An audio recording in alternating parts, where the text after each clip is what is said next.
There's no evidence that there's massive fraud. No evidence of that, and there's a bipartisan movement in this country, Republicans and Democrats, looking to find a way to ensure voters can vote, even if we're in a second wave of the pandemic. Mail-in voting is going to be part of that solution.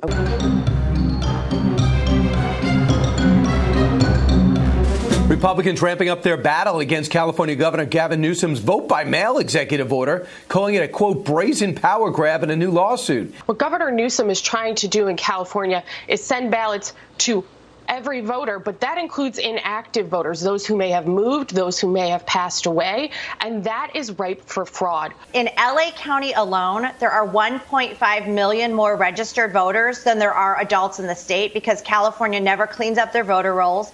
So there will be ballots littering the street. The deprivation argument made by the plaintiffs in this case goes like this, that if you send out ballots and you allow everyone to vote by mail, that invites voter fraud. And voter fraud dilutes the votes of the people who vote lawfully. And in fact, it arguably risks them having their vote not counted at all when the inevitable challenge comes in court to actually invalidate these ballots that were sent in. As a fraud or dishonest and a distraction, it's all about suppressing the vote. Utah uses all mail-in voting, and they seem to elect Republicans just fine. So what is the objection other than lots of people will vote and that doesn't help the party?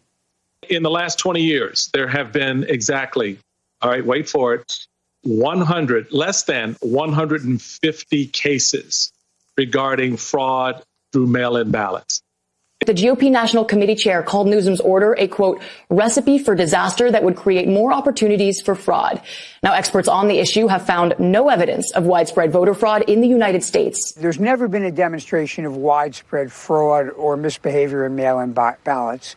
Actually, many years ago, I prosecuted somebody who committed an election fraud, but it just was a handful of ballots for people who were incapacitated. There is zero evidence that voting by mail increases fraud, actually evidence that it often increases participation. Governor Newsom's intent certainly is to avoid further infection or increased infection by allowing people to mail in their ballots. The challenge is it may be unlawful or unconstitutional. No serious person at the national level has ever suggested doing that before because, of course, it would instantly destroy the public's faith in election outcomes and hence our democracy. But if there was ever a time to sneak something this disruptive past a beleaguered and distracted population, this is it.